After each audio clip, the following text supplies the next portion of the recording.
My name's Alan Flam, and I work at the Swearer Center for Public Service.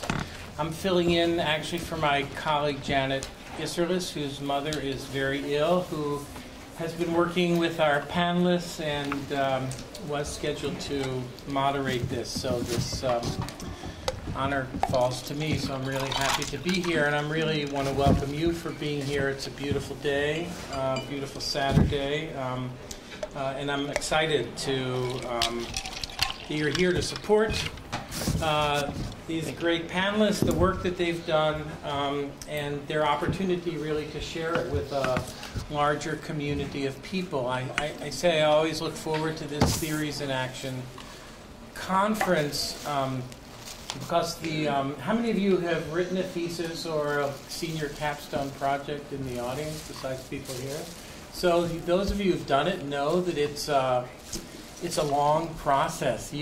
All of you have been living with this work for a long time, and I think there's something very different about the nature of that kind of thinking and learning that goes on in a kind of extended project in this way. And so to be able to feel like not only you turn it in and that's a culmination, but you get to share some of your thoughts and reflections on the work, as well as some of your sense of some of the things you've learned and what this research might be saying, particularly in a sense of its public utility and purpose, I think is a really valuable thing. So I really thank the Curricular Resource Center, Peggy Chang, and all of the folks who've worked so hard to make the logistics of this conference come about, as well as thinking about the larger sort of architecture of the idea. And thank you for participating and all the panelists. So this panel is entitled Identity and Community Change. And our panelists are going to talk about classmates, cheese, and immigration. And we're together are going to figure out, are there some connections between all of these ideas which seem pretty disparate one from the next. In 2010, Marie, Ripa, and Clay Thibodeaux created the student discussion forum Social Classmates to address the absence of conversation about social class identity on Brown's campus. The forum has served as the only campus resource devoted specifically to informing the Brown community about this often overlooked and stigmatized social identity. This is a quote from them. "We work together to support the group by advertising to vast campus communities, creating an engaging curriculum, and evaluating and updating our group's goals. Social Classmates provide students from all social classes with a safe space to question and reflect social class experiences. After these 5 semesters, we found a number of trends with regards to the types of students who choose to participate in the group. We aspire to bring our discussions to the greater campus community, as well as the need for more advocates against classism." So I'm going to turn it over to you, and you can start sharing some of those thoughts and ideas. Thanks. And we'll do the rest of the introductions as they present. How's that? Great. So thank everyone for coming. I'm Clay, and this is Marie, and we're going to be talking about our discussion forum, Social Classmates. And kind of to give you just an overview of what we're going to do, we're going to start with just introductions about ourselves, so our own background. We're going to go into why we think this group is important and why social class dialogue is important to us. Going to give you kind of a narrative of what we've done, what our process has been, and then kind of look, and Marie's going to give a perspective of what it looks like from the group perspective, and then we're going to go into some trends that we've seen. And finally, we're going to address some questions that we had in moving forward, and then some takeaway messages. So to introduce myself, the next slide. My name's Clay, as I said. I'm from suburban Los Angeles, and the neighborhood that I come from is pretty much predominantly middle class. So because everyone's, in terms of social class, is the same, it wasn't something I really considered before coming to Brown. And when I came to Brown, it was an identity that became a lot more salient to me. So I wanted to talk about these differences that I was seeing, but I found that there wasn't really a space specifically where I can discuss these differences that I was seeing. So that's kind of my background. And then My name's Marie, and so I became interested in discussing social class because I grew up on Long Island, New York, came from a more middle-class area, and then moved to the coal region of Pennsylvania in a more working-class area, which made social class very apparent to me. And then once I went to Brown, I found that social class was going to be even more impactful to my life, and it was another third transition that I found social class to be very important in shaping my perceptions. And this led me to really want to engage in more dialogue on social class. I was really figuring out how these different environments had impacted me and changed my perceptions, and especially within this new educational context. So why social classmates is important to us? Social class identity is a very important and impactful identity. One reason, classism is still very prevalent in society. The Merriam-Webster dictionary definition of classism is prejudice and discrimination against class, people, individuals. And it's often represented through subtle comments that people might say.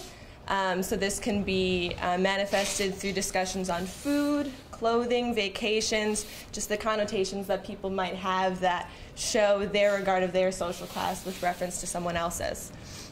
It's also a very complex and often disregarded identity. It touches so many other identities, and it's often not very obvious what someone's social class might be, and it's something that's more malleable. People can show themselves to be from a different class through their dress, through different sort of cultural objects, and make themselves seem to be from a different identity, which doesn't come up as much with other social identities. And I did put up this meme of Fry from Futurama, which I thought that you might be able to appreciate even if you might not understand the concept as much. So he's saying that he's not sure if everything is expensive or he's poor. And I really thought that this talked about how just how unclear social class is and how one can shift it, and sort of just that malleability that I was talking about before.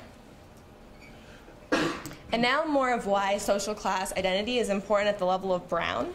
A number of students at Brown feel that they want to engage in more dialogue and conversation, as well as reflection on their social class. They feel that their experiences might be offended, not heard, not represented at the university level. And we've also encountered a lot of individuals who don't feel that they have the terminology to engage in discussions on social class.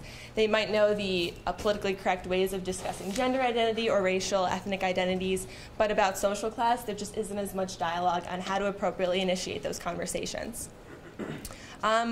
Also, another part is that we are really the only group on campus that's pushing students to discuss social identity through the lens of social identity. A number of other institutions like the TWC, as well as the Sarah Doyle Women's Center, they discuss identities, but through the framework of maybe gender identity, maybe through ethnic and racial identity.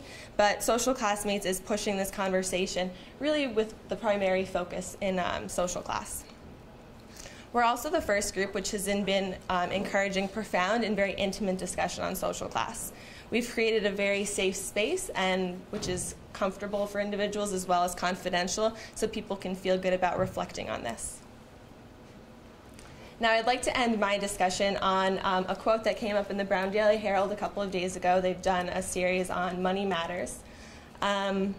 This quote is, I'll read it out loud. There's still very little socioeconomic diversity in select colleges.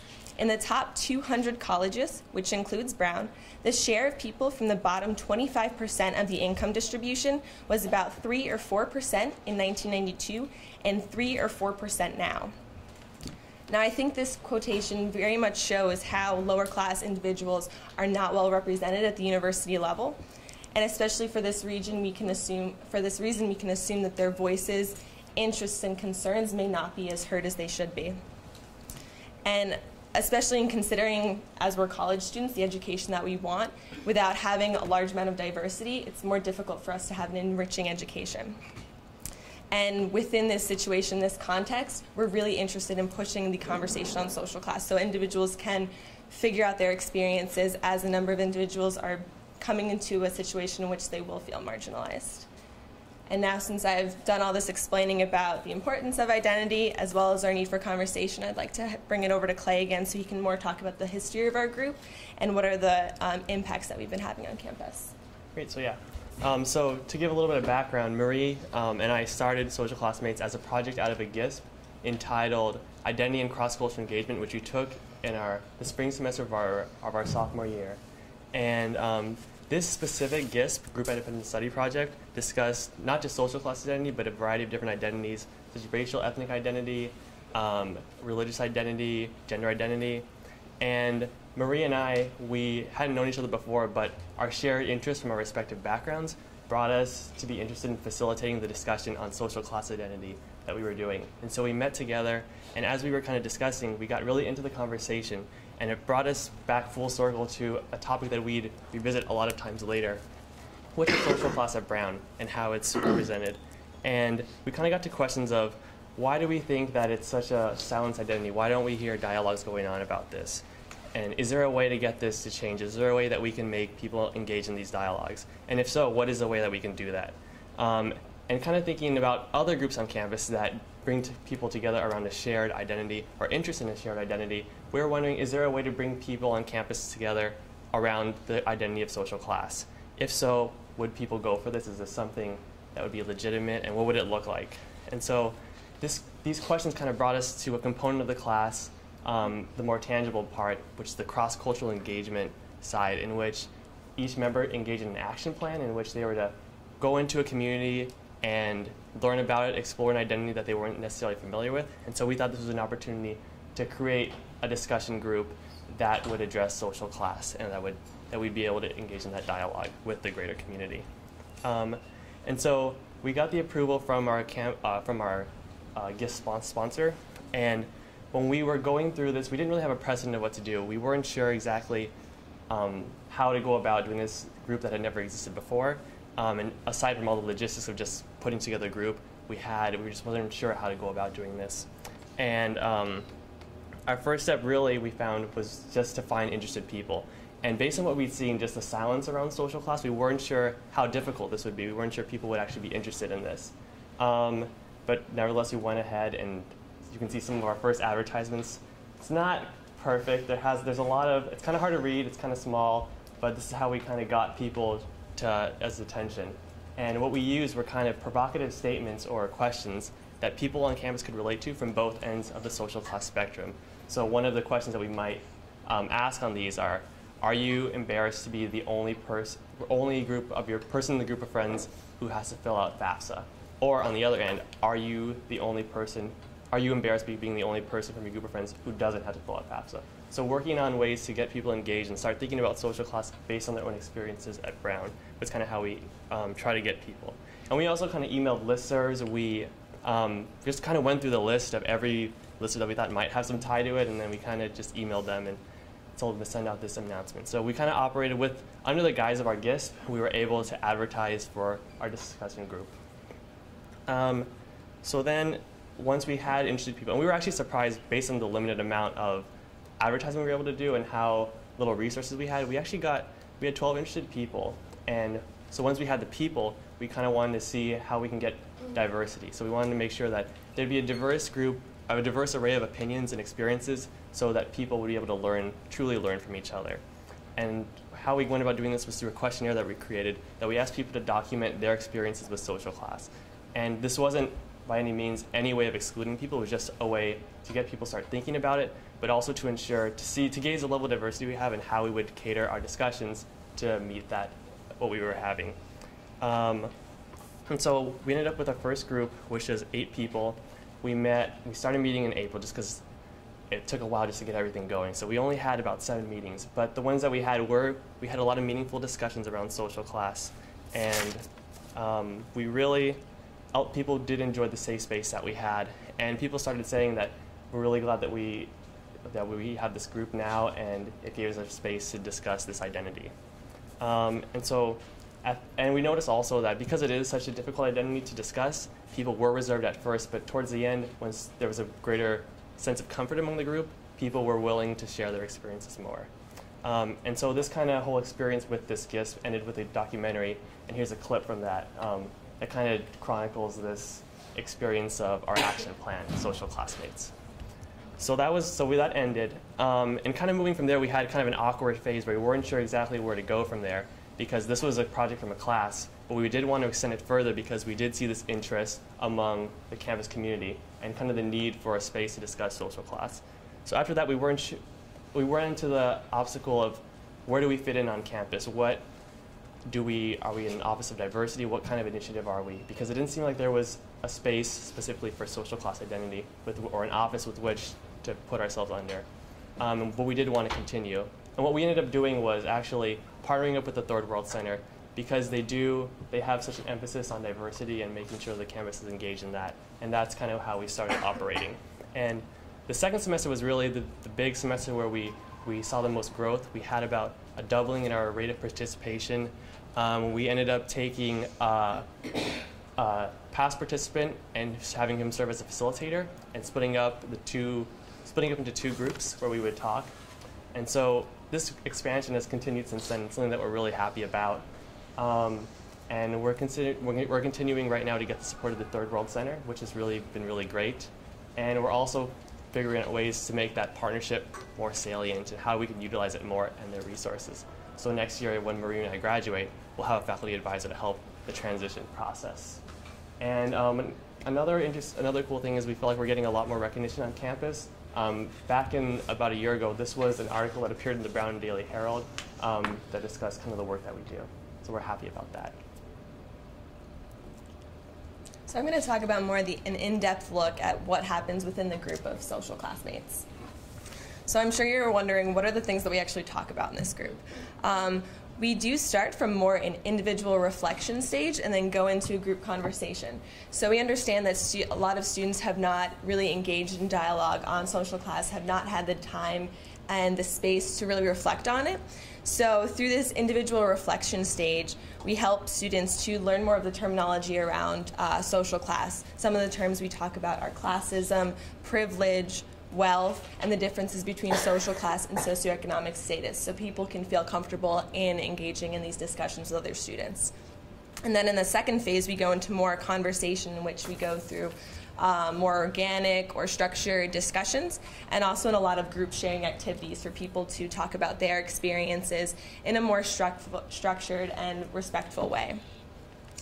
Another aspect that we talk about in our group is the intrinsic versus the extrinsic culture around social class. So an example of the more extrinsic culture to social class would be the more obvious and apparent aspects, such as I referenced earlier, food, clothing, whether students receive tutoring at home for SATs, if students went to private versus public high schools, if they went on vacation. Obviously, income is another obvious characteristic of social class. But then something that's a little bit more difficult for participants to recognize is the intrinsic aspect of social class. This can be how students' values are influenced by their social class. One example would be their independence or dependence with respect to their own finances. This could also be their conceptions of success and their general perspectives on the world. Also, we really do like to highlight, after students have gone through this reflection and these conversations, the contextuality of social class. It's not something very fixed. It's something very fluid that a number of students recognize that when they're at home versus when they're at Brown, versus when they study abroad or go to friends' homes, they see that their social class perceptions might change. Now the how. How do we engage in these dialogues with students? As I said earlier, we have a safe space environment for people to feel comfortable in being able to express themselves in very vulnerable experiences often that are attributed to their social class. Then we go through, as I talked about earlier with the reflection to group dialogue, more of a personal inventory and then into this group sharing for students to really reflect on their own social class experiences and accumulate those and get that, the terminology and then be able to share those with others in the larger group. We also show social class documentaries. We've shown People Like Us, which talks about social class in America, as well as a film called Class Dismissed, which talks about social class in the media. And another component that we added this semester was a class diary. Over spring break, students highlighted different social class related experiences they had over spring break. They referenced how much money they were spending every day, how many times social class was referenced, maybe in a more obvious way or an unobvious way, and what were their reflections and their thoughts on that. Now I'm going to go into more of the general trends within that more small group space that we found over the course of our semesters. So we found that a lot of students have a general discomfort with talking about social class, which we thought was funny because these students openly chose and volunteered to participate in our group. Number of students cited that they felt it was polite to not talk about class, they didn't want to whine about their experiences, they didn't want to offend anybody. Also, a number of students who came from higher social class backgrounds expressed this guilt surrounding discussing their wealth and not wanting to harm or offend other individuals. And then on the other side, individuals from lower social class backgrounds felt uncomfortable with just owning and feeling comfortable with that identity and did feel ashamed towards it. Also, we found that conversations were really helpful for participants. It helped them to break down their own experiences and second guess the assumptions that they made about those experiences by looking in this larger context and engaging in dialogue with students from varied social class backgrounds. And we did find in the beginning that a number of students felt that social class was much more fixed, but we did engage in dialogue and help people to understand that it is very fluid and one of the most fluid of the social identities. It was very interesting in the beginning of the semester when we hand out this questionnaire, a number of students, even though we only give the option of lower or upper middle class, a number of students still try to pick middle class because they really want to hold on to that part of the identity and do not feel comfortable in trying to attribute themselves to these definitions that we do provide them. Also, we found that through a number of questionnaire responses, students do go in about how they feel that they've changed social classes over their lifetime. And that they may live in one social class with respect to the monetary value, but they feel that they more embody a culture of another class. Also, at the end of the day, we saw that social class is a very complex identity. As I said earlier, it touches a number of other identities and has very complex effects on people's lives. We've seen this in the types of participants that come out from the international student to the emancipated student and to the student from a military family. They impact students' lives on a variety of very complex levels. Now I'd like to end my section with just showing you some quotations from social class participants, obviously all anonymous, and we've put them into the categories of insecurity around social class as unchangeable and fixed, and then the contextuality of social class. I won't read them aloud, I'll just let you look through them.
So now I'm going to go into just some more macro level trends and what we kind of see in terms of demographics.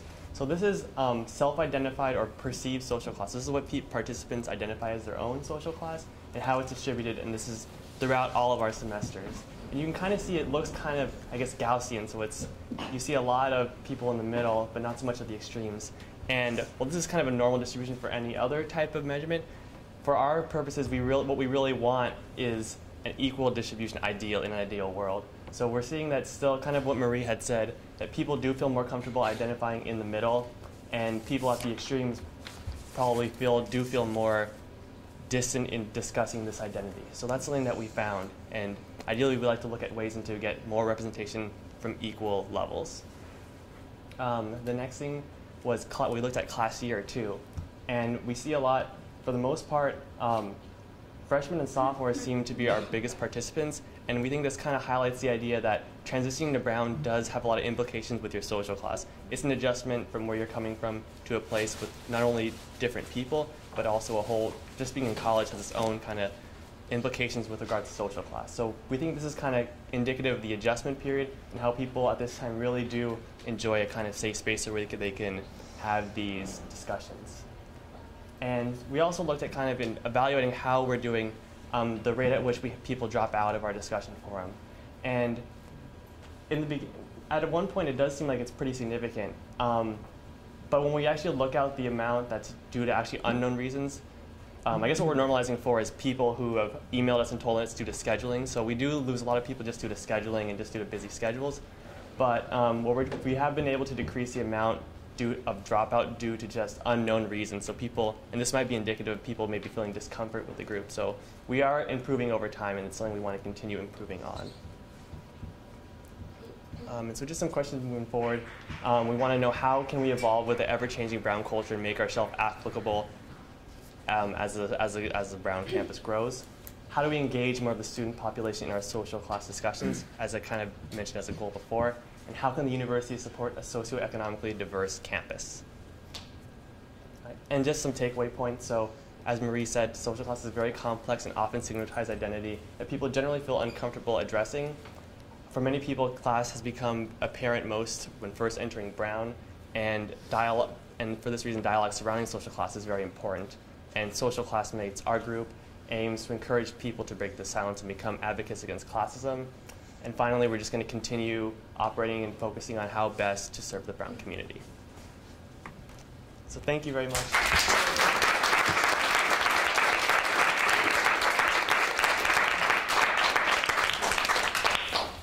Thank you.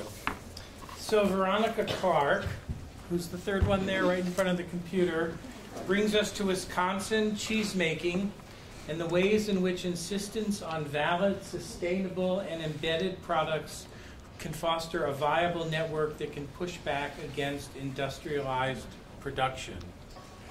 So from class to cheese. So yeah, and now for something completely different. So my research project, I apologize, I'm losing my voice a little bit.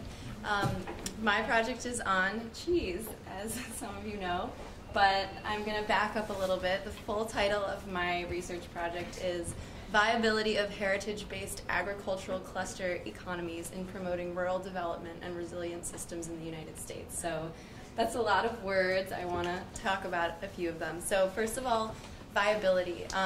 When in thinking about viability, this is actually looking at not just the economic viability of agriculture, but also the social and environmental outcomes as well. Heritage, in thinking about heritage, this is the origin and traditions of specific agricultural products. What are the traditions that facilitate these projects, and why might they need to be based in a certain geographic location? Clusters is a big term in this project, and which I'll touch on a lot more later. But in this case, the agricultural clusters that we're dealing with are where there are a lot of producers that are producing the same type of product in close spatial proximity. And finally, resilience. So I have to mention that this project is a part of my professor, Kathryn De Master's Brown Agricultural Resilience Initiative. And there are a couple other related projects going on. And in thinking about resilience, the definition that I used in this project is an ability to adapt to change. And this resilience, sort of going back to what I said about viability, is not just the economic resilience that we often think of in terms of manufacturing food, but also the social and the environmental resilience as well of these systems. So the two sort of terms that set up the context for my project are multifunctionality and agglomeration, which are both sort of mouthfuls, but I'll break them both down a little bit. So multifunctionality is a principle that, the principle of the multiple functions of agriculture. So we often think of agriculture as just this provision of food and fiber for us to consume, but there are actually a lot of other outputs of agriculture, and those are things like the preservation of the livelihoods of the farmers themselves, or protection of the environment, or degradation of the environment, depending on what sorts of methods are being utilized in the agriculture.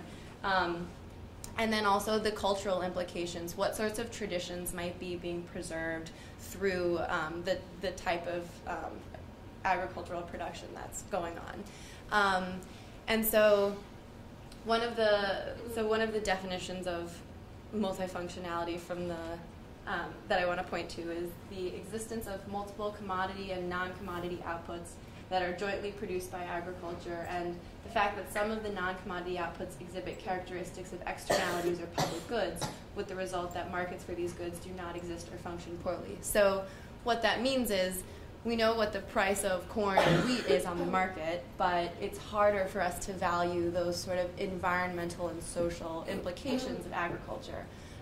But the European Union is actually embracing this principle of multifunctionality. Since about 1993, they've started designating subsidies through the second pillar of the CAP, their Common Agricultural Policy, that actually pay attention to these other outputs, these multiple functions of agriculture. And so it's a really great example. It's close to about 25% of their agriculture subsidies now in the EU.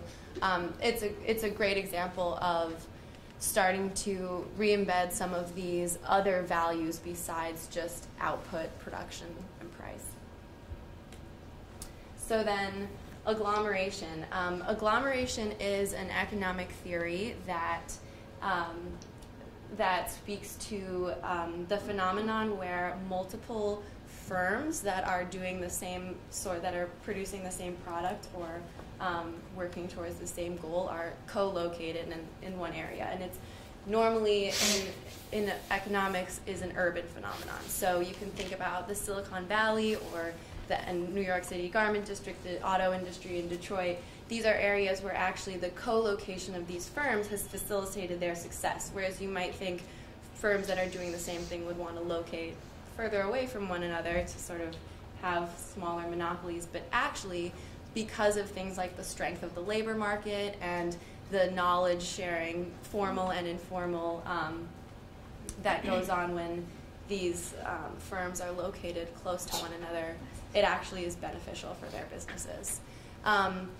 So in looking at this urban phenomenon, it actually seems to share a lot of characteristics with those agricultural clusters that I mentioned at the beginning. When there's a rural cluster of farms, so obviously the spatial proximity is going to be a little bit different when we're talking about a rural setting versus an urban setting, but there's a lot of the same sort of inter-firm, or in this case inter-farm linkages and knowledge sharing and sharing of transportation and distribution costs, or at least that's what we were thinking we might see. So these similarities between this urban agglomeration phenomenon and this potential rural cluster phenomenon suggest that agricultural clusters have the potential to be successful in the United States, given that we've seen all of this success from agglomeration economies if they're given the proper attention and support. So that brings me to Wisconsin.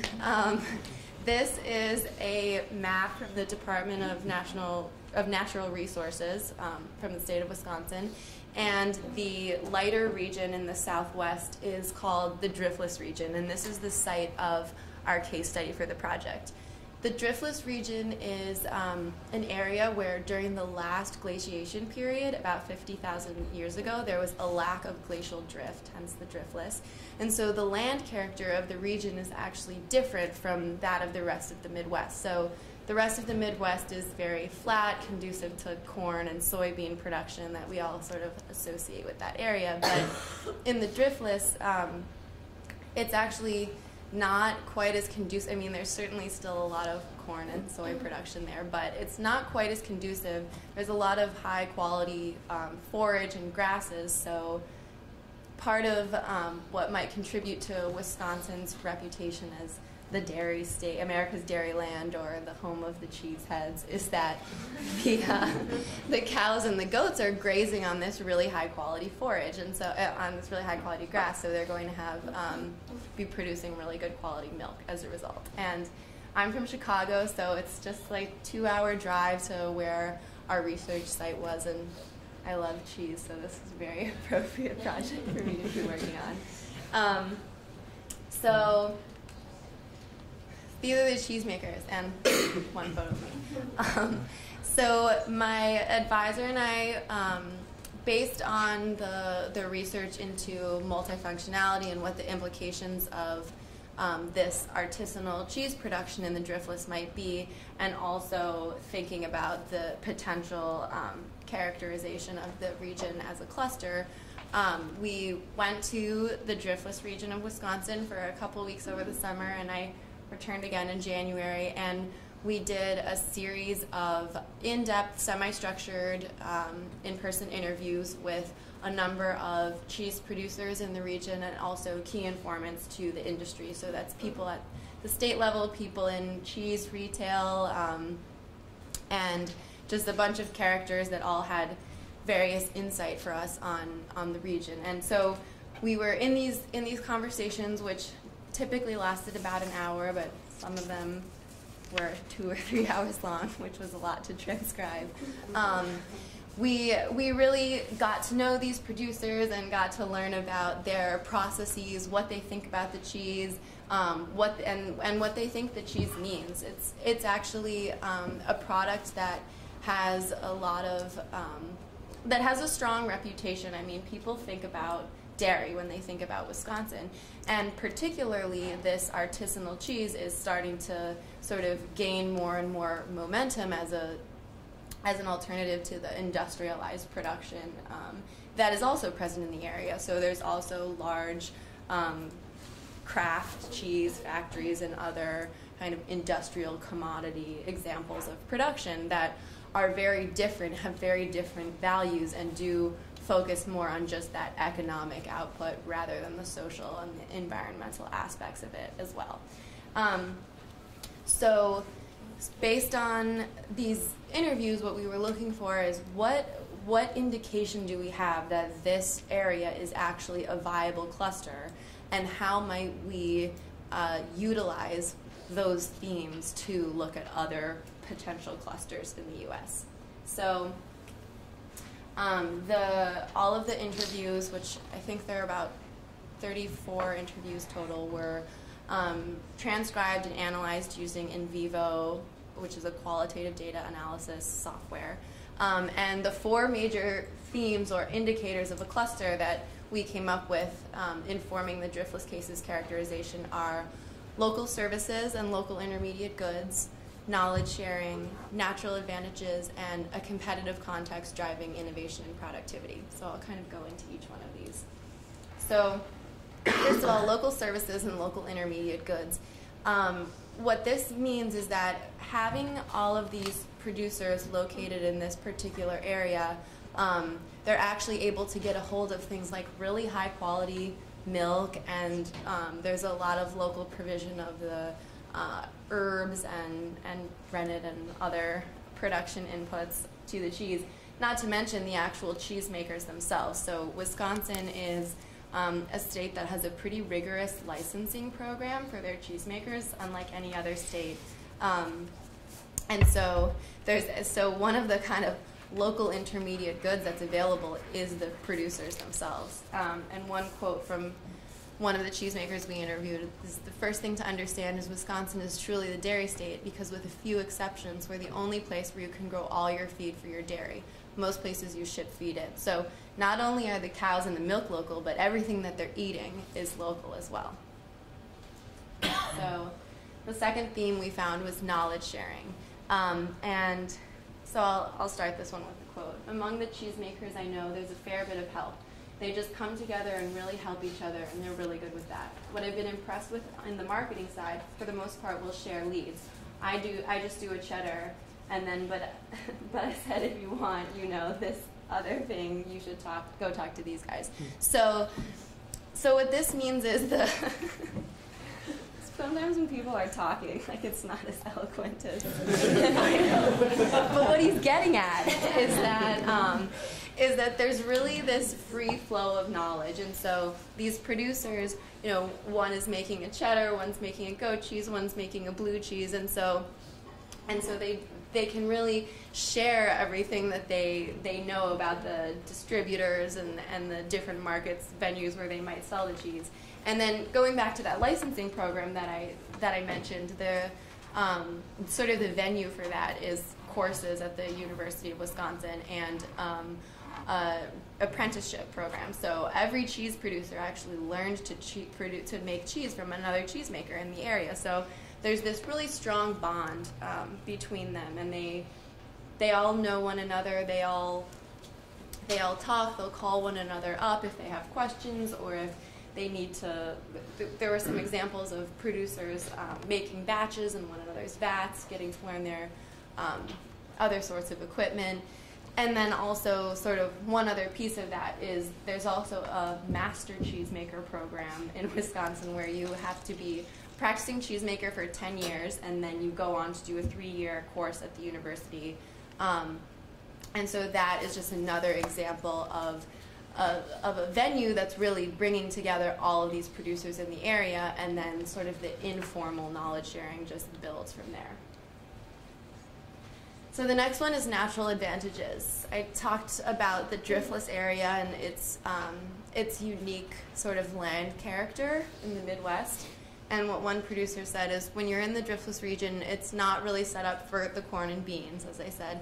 It's still a very small-scale aggregating product, and I'm told that there's actually a different mineral content in the driftless region than in other places. So maintaining a pasture base on a smaller scale, you can get a very unique taste coming out of the driftless.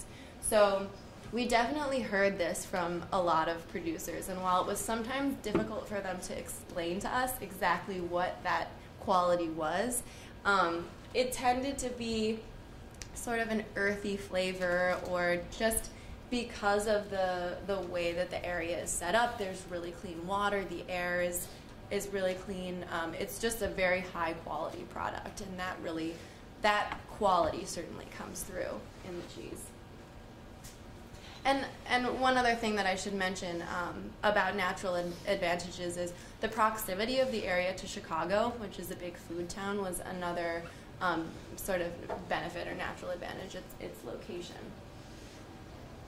And then finally, a competitive context driving innovation and productivity. So what was really unique about these producers is while they are competitive and they are trying to make money to support themselves, because of the setup of the region and the strength of the network, there's actually a lot of camaraderie as well. And because they're each making unique products, it seemed to be that each new sale of artisanal cheese was actually a victory for all of them, not just for the producer whose cheese it was, because that's one more customer who's not buying the block of craft commodity cheese. It's one more person that maybe will be willing to try another type of artisanal cheese. And it's difficult because this cheese, because it's produced on a smaller scale, because the animals are, cared for, and that there's a lot of care in the whole process. That the cheese is all handmade. It is more expensive naturally than this large-scale industrial cheese, and so there is sort of a bit of a price barrier, and not everyone can afford cheese like this. So what we found in that regard is that these producers were actually encouraging people to just enjoy a smaller portion, and then you can just buy a little bit. You don't have to buy a huge amount of cheese, and that actually sort of reflects some of the ideas that are more prevalent in Europe, where this multifunctionality idea has already taken root. And so you can see that these producers do need to work together, otherwise, as they said, they're going to work themselves out of business. So that was sort of our 4 major findings, and what they indicated to us is that this is certainly a cluster, but what happens next? So this qualitative research is is one part of the project, and we're actually in the process of following up with a quantitative piece. We've developed a survey that surveys the producers on all of their production inputs. So that's everything, the milk, the salt, the rennet, all of the actual ingredients in the cheese, and then all of their labor costs, all of their different rents and utilities and whatnot that they pay for their facilities, and then questioning them on how much of this is actually purchased locally, so within 100 miles. And so this part of the research is actually going to be completed this summer. We're going back to Wisconsin. And what all of this sort of economic information will give us is an indication of what the actual job creation is in the area. So putting some numbers on all of those really rich qualitative findings that we have. Because as you would probably expect, for each new producer in the region, that's not just one new job for a cheesemaker. It's going to support people that are in distribution, people that are designing the labels, people that are packaging, people that are driving the trucks to Chicago and working at the Whole Foods there where they're selling the cheese. So, so there are really a lot of different layers of the way that this cluster sustains the region, and that's really unique because in the industrial model, that money isn't necessarily going to stay as local and sort of really support this rural area. And the other piece of this is kind of, what does this mean? So is this a region, one producer that we talked to was talking about if this region really means something, then make it mean something by protecting it, perhaps creating a label, which is one of the ways that multifunctionality is supported in the EU is through labels that denote that a product is produced in a certain way and is produced in a certain area. So you can think of champagne and Parmesan cheese and all of these products that you actually can't replicate them anywhere else. So, and thinking about how to really preserve and support this cluster and others like it, how might we actually facilitate some sort of reputation or indication of quality? So that's my presentation, and it is ongoing, but that's what we have so far.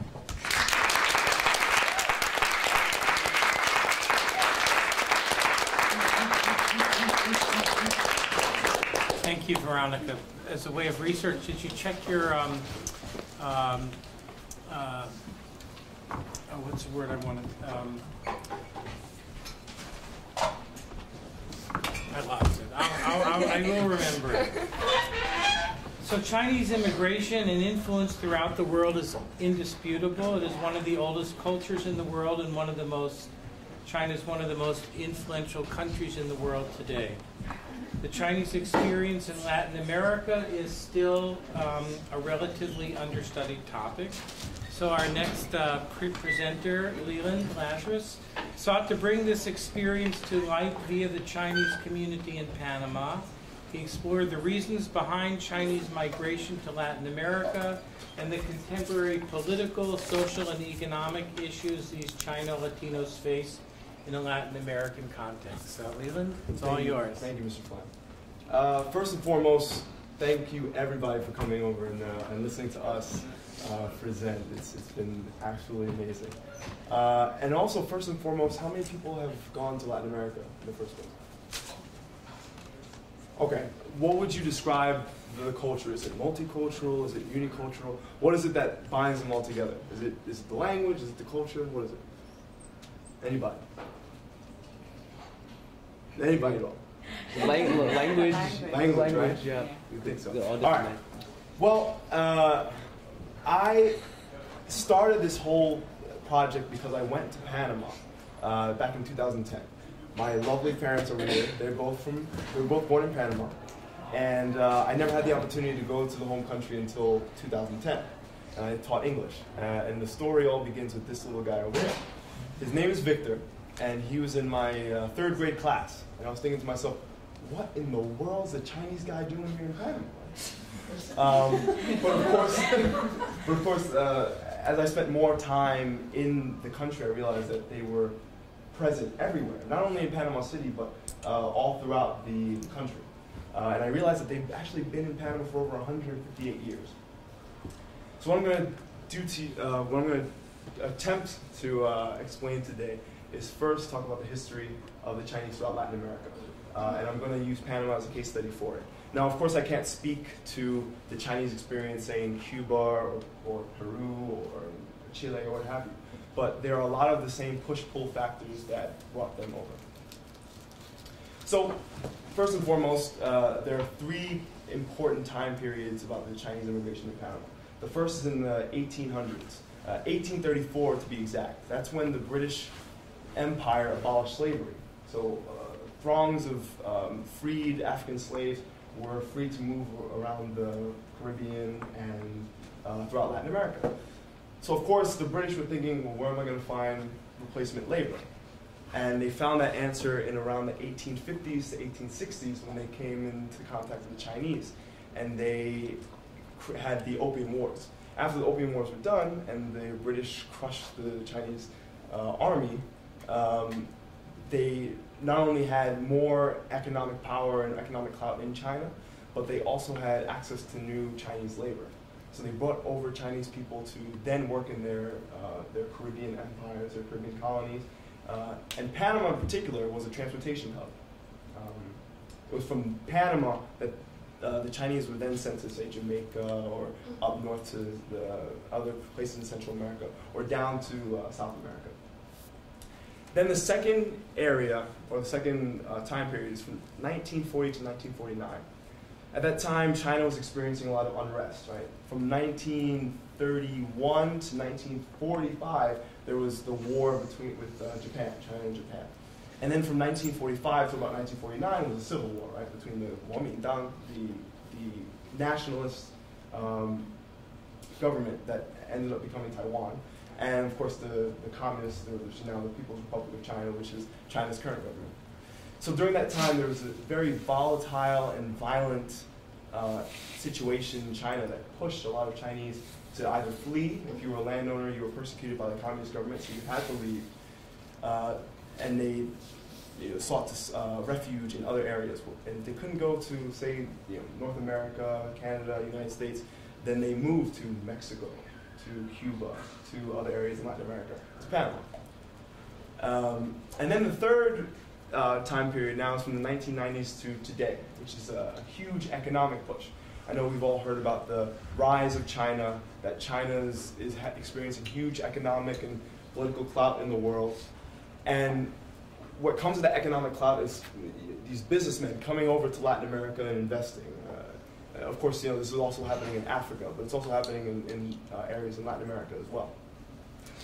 Panama is a huge place for that because of the Panama Canal. It generates so much economic clout, and so a lot of Chinese companies are coming in and investing.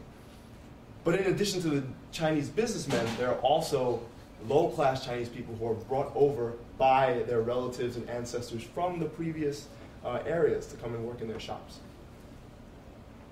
So now I'm going to talk about the contemporary influence of the Chinese in Panama.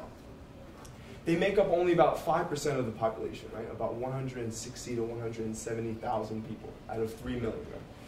Yet they own about 60 to 70% of all small business retail sector throughout the country, right? So imagine that you're just walking down the streets of Panama City, or actually any city in Panama, and you're guaranteed to see Chinese restaurant, laundromat, corner store, huge economic clout. And they also have huge social influence, right? The same image that the United States has of Chinese, that they're the model minority, that they're innovative and smart and hardworking. This is the same sort of image that the Chinese have in Panama. Of course, they open up shops, they're hardworking. But there's also certain Chinese customs that have actually permeated Panamanian culture and Panamanian language. Two examples of this is what the Panamanians call Chinese breakfast. Right? So every Sunday, the Chinese families actually go to a Chinese restaurant and they have dim sum. And that is a staple of Panamanian culture. Now every family, or if they can, every family every Sunday goes and does that. And of course it comes from Chinese roots. The second example of that is Panamanian Spanish word, a colloquial word that they use, which is called ñapa. Ñapa has no Latin American derivative, but it means something extra, right? So if you walk into a store in Panama, say you get one, it's like buy one, get one free, right? The free thing is the ñapa. That comes from the old Chinese immigrants who came in the 1850s and so to open up their shops. And in order to get more customers, they would add something extra, and that became the ñapa. A lot of Panamanians don't know where that origin comes from, though. So this right here is the entrance to what is called the Chinese-Panamanian Friendship Park. It's actually the entrance of what's called the Chinese-Panamanian Cultural Center. You see there's the Spanish here and the Chinese under it. It was built in 1980 by subsidies from Taiwan. It symbolizes the increasing economic, political, and social relationship between Panama and Taiwan. To the left, the upper left, that's the cultural center that I just described. That was also built in 1980. And what it does is it harbors performers and educators from China to come in, whether it be from mainland China, the communist government, or from Taiwan, to come in and talk about their culture and to present.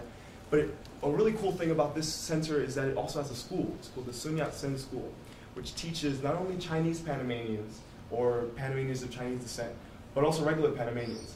And it's a very prestigious school. You have to take a huge test to get in. But once you get in, you learn Spanish, English, and Mandarin. And you're required to take some Chinese cultural classes, whether it be do some martial arts or calligraphy. And so those are little kids over there. Now I'm going to talk about the contemporary challenges that the Chinese Panamanians face. Although they have such strong economic clout, right, it doesn't translate to political strength. There have been a lot of Chinese Panamanians who have had political offices. Actually, they've had every single one except president. But I would say that they are Panamanian politicians of Chinese descent and not necessarily Chinese Panamanian politicians. In the sense that when they get to office, they don't really push to enact laws that help the Chinese community. And what happens is there's still huge segregation, right? There's a Chinatown in Panama City, and they still seem so segregated from, say, the regular community. The second issue that they face is the problem of language acquisition, right? What happens is the lower class that I explained before that came in because their relatives invited them, they come in and they open up their shops, they work, but they spend so much time working that they don't have time to actually go to school to learn Panamanian culture and Panamanian and the Spanish language. Right? So that creates discrimination on the part of the Panamanian population because they misperceive that. They think that, oh, well, the Chinese are just here to take our money and run. They don't really care about us. They don't really care about our culture and our language. So in that sense, the Chinese are facing much discrimination. So this is where my theory comes into action. I think that in order for the Chinese to really assimilate into Panamanian society, they've got to learn at least a little bit of the Spanish language. It would be beneficial for their businesses to then know some vocational vocabulary they can use inside their own shops, and it would just do away with this discrimination that they already face. So what I'm trying to do this summer is go back to Panama and open up a night school for these Chinese Panamanians. As I said before, the cultural center has it for kids, but not for the adults. And I think that's a bit of counterintuitive because if you educate the adults, then they can teach the kids at home, right? So I've been discussing it with the Chinese Panamanian Cultural Center and another organization called Learning Enterprises, which was the one that sent me in 2010 to teach English. And hopefully we can set something up. So in closing, it's my hope and dream that this school will help foster more a bridge between Chinese and Latin American culture, and that my research can inform Chinese Latin American diplomacy and business and migration. Thank you so much.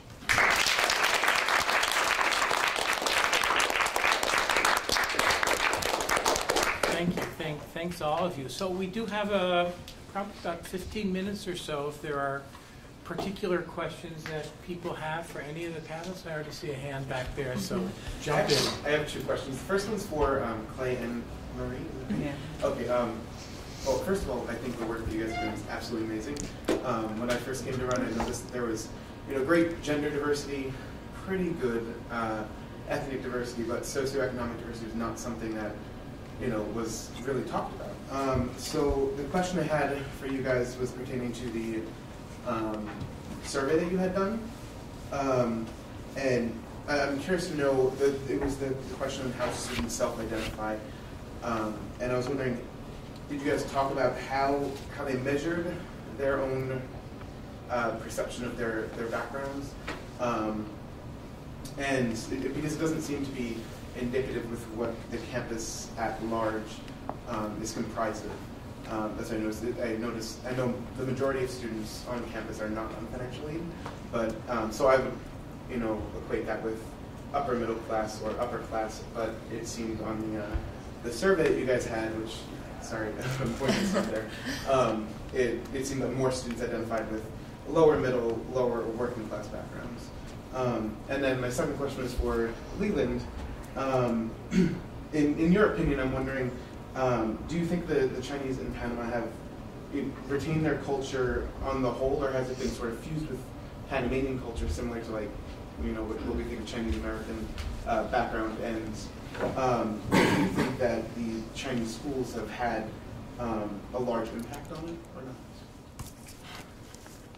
So I think I'll tackle sort of two different aspects to that. So more with regard to the questionnaire and sort of how we set that up to let students be able to choose which social class they identify with, and then how we allow them to reflect upon that. And then I'll go more into about sort of what our experiences were with the types of students that came out for our group. So the questionnaire is comprised of, first, we allow students to choose their social class between the options of lower class, working class, lower middle class, upper middle class, and upper class. And they can just choose and then write down which one they affiliate with. And then afterwards, we have a series of probably about 100 or so attributes that we would, students can identify with. And those include the income of their family members, whether their families rent or own a home, whether their types of financial aid circumstances, whether they're on it, whether they receive scholarships. We go into how many times they go out to eat with their family members, whether they go to the movies, whether they had tutoring at home, whether they went to private or public high schools. So a number of just kind of like an inventory for them to check off what types of attributes they have with regard to their social class. And then after they go through that entire list, we ask them, so once again, now that you've gone through all this, do you still feel that you identify with that identity which you originally said? And if not, would you be able to explain that further for us? And also, have you identified with different social classes over your lifetime? Would you be able to elaborate more on that? So through that, we hope that students who might look at those different classes think, oh, well, I immediately identify with this. Then through that process of going through and checking off the different aspects of their life, how that might shift their perception of their social class. And then I think with regards to the types of students that come out with us, I think, so the types of communities that we reach out to, I think that does affect the sort of individuals that decide to come out and join our group. I'm also the student coordinator for the First Generation College Student Group, so that's a group that we historically send out when we're putting out our questionnaires, and we do usually get a lot of feedback from that group and wanting to partake. So I think and I think the sort of the trends that we've been seeing are the sorts of students who feel that they want to have discussions on this. Students who do come from more marginalized, so the lower income, the working class students who don't feel like they have a comfortable space or a place to really reflect on the stark changes that they're seeing with regard to the social class environment at Brown compared to where their home culture. So I think that we found that a number of students from those backgrounds are really interested in sort of figuring out what is this, I'm transitioning here, it's very different from where I grew up. But then I think also it's interesting that we did have a number of students who come from probably what you'd more consider that lower middle class to upper middle class background of what one would say would be a more typical Brown student. So I think I'm glad, and I think we have found that a lot of students, that there are students represented from all the social class backgrounds here at Brown, and what you would think is the relatively the composition, but then also those students who do feel relatively marginalized as well. And I think the disparity between the breakdown of what we're actually seeing and what the actual campus population is just kind of attests to the fact that it is a self-selecting group, and that people are, based on their own experiences, choosing to, like, electing to participate in this based on what they see and what they're interested in. So that's kind of points to that. And ideally, we would like to have, like I said, kind of a more equal distribution of everyone, because what we're seeing right there definitely isn't representative of the entire brown community. So that's ways of, I guess, getting more equal or more representative distribution is something we'd like to think about in the future, and if anyone has any ideas. How was your question again? Sorry. I asked about Panamanian Chinese culture versus like Chinese American culture, and whether you think the schools the Chinese schools are having a large impact on sort of allowing the Chinese to keep their culture intact. In regards to the two different time periods in which they came, right? So there were 7 generations of Chinese in Panama, right? Though that group, or the descendants of that group, they're already well assimilated into Panamanian culture. So if you're walking down the street, it's not weird to see a Chinese person on the streets of Panama, which I thought was so interesting. Right? There's not this idea of like, oh yeah, where are you from? Oh, I'm from somewhere. Oh, where are you really from? Right? Actually, people don't really ask that question in Panama, which is incredible. But there is a conflict between those who are from that generation, or who has descendants from that generation, and those who are coming presently, right? The ones from like the 1990s now are. Because now they're trying to assimilate. And they're the ones that are getting basically the bad rep, the discrimination. The Panamanians are saying, well, look at your ancestors, right? They've assimilated really well. Why can't you? Why can't you? So I think what the school is trying to do is say, well, it's not their fault, right? It's not their fault that they come in with their own culture. We need to learn about their culture as well. That's the whole creed of the school. Yes. I have sort of a follow-up question to that. Because I think it's sort of like the dominant narrative of immigrant communities is that they arrive in a country and like create these pretty isolated communities, and so then I guess thinking about either the previous wave of Chinese immigration to Panama or other countries and other communities, have you thought about like sort of researching into what like, the capacities or conditions were that facilitated a really effective integrative community? Because I just wonder, is it just time, like the 7 generations that it took for that previous wave, or is there something in the way that those Chinese were like entering Panama that's different than the way they are now? Yeah. Or like other countries or examples of that? That would be very interesting to explore. Yeah, to be honest, I haven't done a comparative study with another immigrant group. It would be really interesting to see. A lot of the people that I did interview, right? My research methods was all qualitative, right? I'll literally just go into the Chinatown and be like, hey, you want to talk? They're like, no, you're an American spy. And I'm like, you want to talk? And there are so many different ideas on how to successfully assimilate or how to successfully navigate the Chinese identity in Panama. Some people, it runs the gamut, right? There's some people who say we should absolutely learn the language, we should stop thinking about being Chinese and we just realize, hey, we're Panamanians first and foremost, right? And that's what a lot of the Chinese who've risen to political office, right? That's what they play down their Chinese descent, right? They've either changed their first name from like Feng or whatever to like Jose, or so they would seem more Latino. Right? But then there are other people, mostly from the teachers of the Chinese Panamanian Cultural Center, who say, no, it's not our fault, right? We're here and we're contributing to your economy. If it wasn't for us, who else would do these jobs? Sounds really similar to the Mexicans in the United States, right?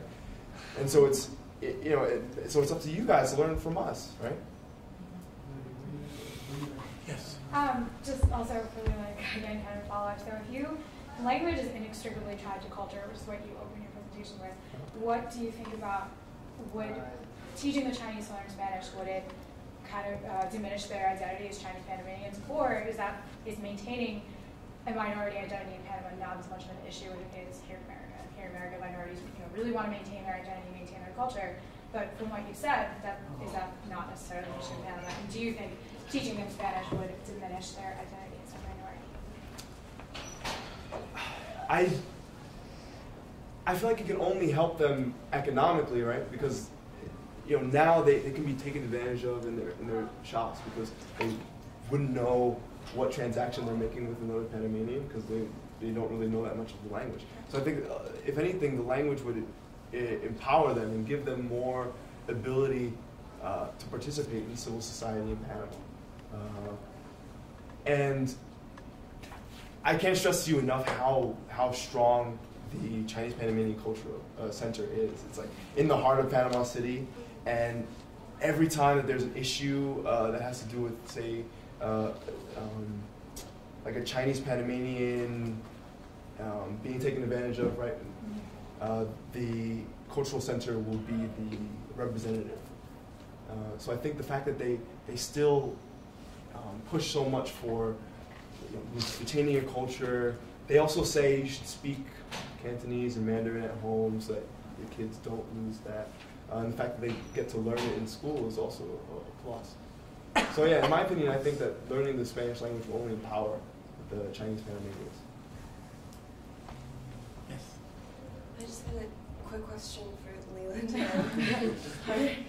You mentioned that you said that they encourage children to speak Cantonese at home. At the center, are they teaching? I know that there's like since you and I have both studied Mandarin, there's an overly, I guess it's almost like privileged preference for teaching children to speak Mandarin. Is there any sort of support for children who are not only speaking Cantonese but also any other of the dialects, like Fujianese, Chinese? Is there? So when you're teaching, are you going to be helping? Absolutely. Here's the interesting thing. You probably already know this, Lloyd, that from the 1800s, most of the people who were leaving were from Guangdong province, southern China, who were mostly speaking Cantonese or Hakka or Fukienese or whatever, right? And so 90% of the population that's in Panama are from southern China, so they all speak Cantonese. It actually sucked because I tried to,我叫什么名字? And then they're like, we don't understand you.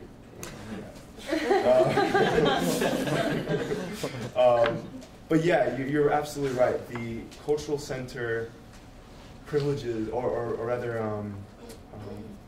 puts precedence on Mandarin because they assume that Mandarin is going to be the lingua franca of international economics, and so they're hoping that they'll give students the leg up in international business with Latin America and China.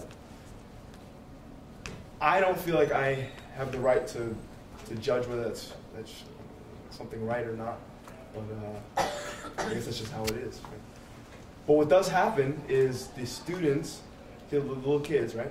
They'll speak Cantonese at home, they'll learn Chinese and Spanish in the school, and they'll talk to, they'll learn Mandarin and Spanish at the school, and they'll speak Spanish with their friends.